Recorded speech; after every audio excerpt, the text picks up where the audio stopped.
Olá pessoal, tudo bem? Sou o professor Paulo, professor de filosofia, e nós estamos aqui para mais uma aula falando hoje sobre os pré-socráticos. Pois bem, abram lá os cadernos e vamos agora focar nos objetivos.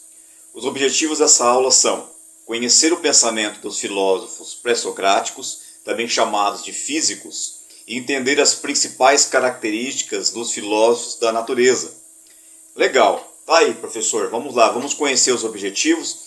Mas e aí, como é que nós vamos fazer isso? Primeira coisa que nós vamos saber e conhecer é responder dentro desta aula estas duas questões. A primeira, se o pensador grego Sócrates é considerado o pai da filosofia, quem eram os pensadores que o antecederam?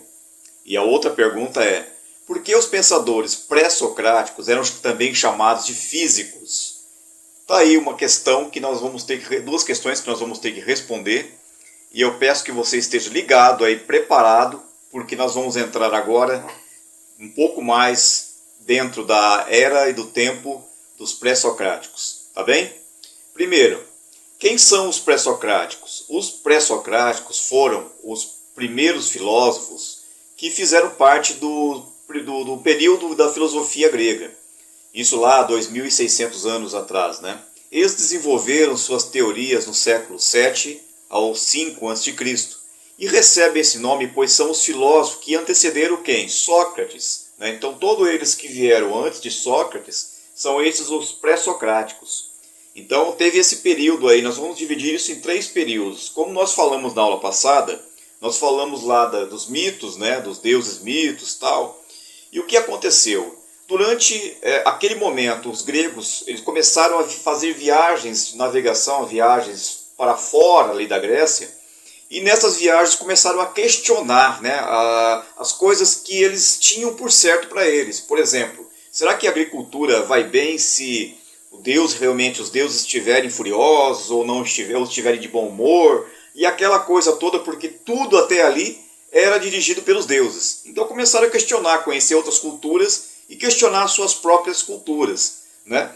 Assim como nós também, será que tudo aquilo que nós aprendemos, tudo aquilo que nós ouvimos falar, né, porque eles é repassado isto, né, uma história, né, uma história que era repassado, será que tudo isso a gente tem hoje como realmente como algo verdadeiro, válido? Então é uma coisa que tem a se pensar. Então eles começaram então a questionar essas coisas. Os primeiros filósofos são chamados filósofos da physis. Esses pensadores buscavam nos elementos da natureza as respostas sobre a origem do ser e do mundo.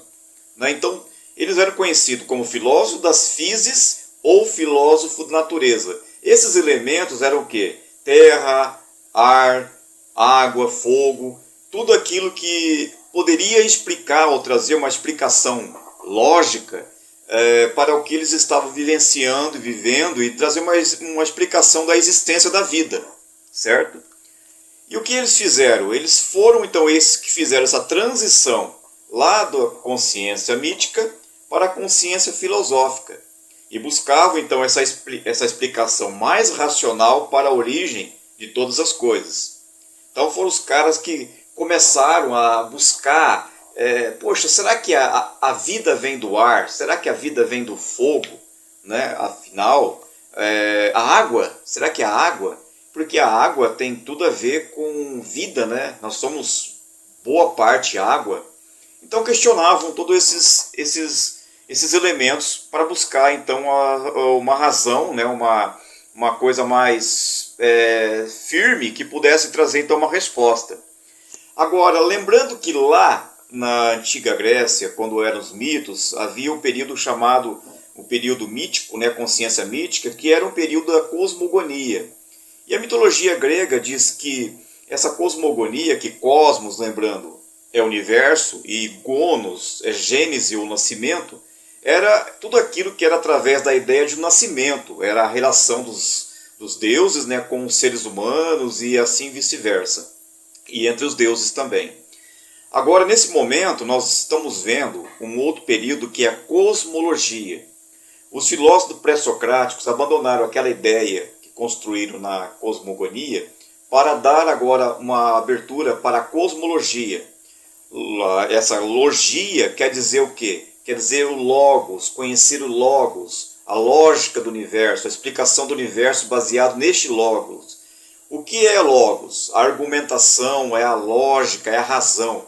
Por isso nós falamos que agora o pensamento deixou de ser mítico para ser um pensamento racional, um pensamento, uma consciência racional. Os deuses então deram lugar à natureza na compreensão sobre a origem das coisas. Deixaram este lugar, essa coisa da cosmogonia dos deuses, para então pensar mais no sentido desses elementos que poderiam gerar a vida.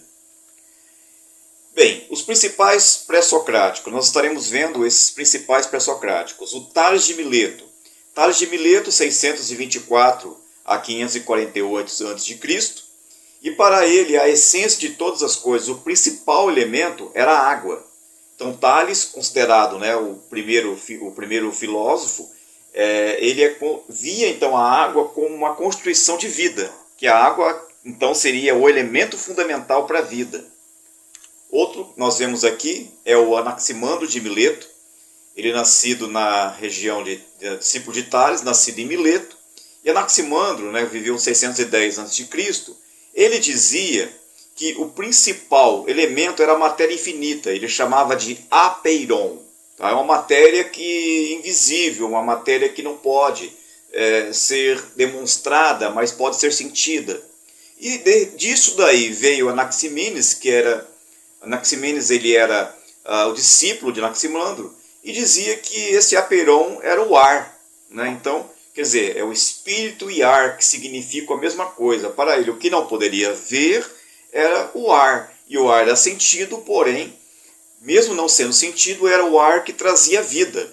Tá? Então, para esses dois aqui, o apeiron era o que poderia então ter trazido a vida, a matéria infinita, o ar que não se extingue, era o que trazia a vida. Heráclito de Éfeso, então ele era o pai da dialética. Heráclito viveu de 540 a.C. a 476 a.C., nasceu em Éfeso, né? E para ele o elemento primordial, o elemento vital, era o fogo. Heráclito dizia que nada é permanente. Né? Heráclito ele chegou assim, a dizer uma frase que ele disse assim: se nós chegarmos diante de um rio e nós voltarmos no outro dia, as águas já terão passado e não seremos mais o mesmo. E dava essa ideia do devir, a fluidez das coisas. Tudo flui e nós mudamos todo dia, nós mudamos todo momento, as águas mudam a cada segundo, nada é permanente. Pitágoras, né? Teorema de Pitágoras, você vê isso lá em matemática, né? Tá lembrado? Pitágoras de Samos, então ele dizia que o universo é a harmonia de contrários. Nós estaremos aprofundando um pouco melhor na próxima aula sobre isso, mas o que eu quero dizer aqui, ressaltar, é que ele foi o primeiro, né, a responsável por chamar amantes do conhecimento, que o termo quer dizer o quê? Filosofia. Isso é o amor ao conhecimento. Filo, amor. Sofia, conhecimento.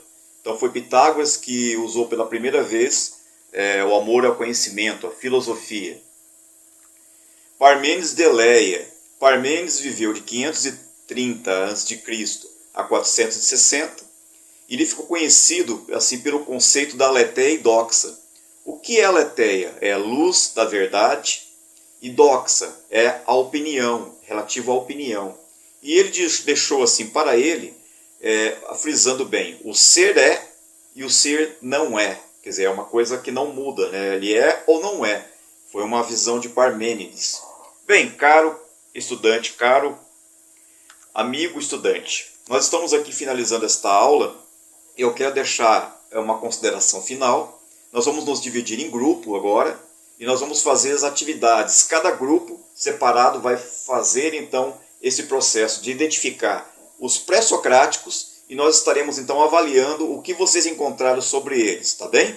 Vamos lá? Então a filosofia pré-socrática tem seu fim com a mudança do pensamento que tinha com foco à natureza. Com a intensificação da vida pública, então foi mudando todos esses conceitos até chegar em Sócrates. Na próxima aula nós vamos aprofundar um pouquinho mais. Eu te vejo na próxima aula. para falar sobre Sócrates, e aí eu vou deixar a pergunta, né? Como Sócrates falou, quem é você? Né? Eu sou e não sou. Eu sou aquele que talvez você não consiga entender, mas ele dizia, eu sei que nada sei. Mas ele mesmo reconhecia que ele não era, mas ele sabia que todo aquele que reconhece que não é, pode ser alguém. Um abraço a todos, até a próxima aula, estamos aí.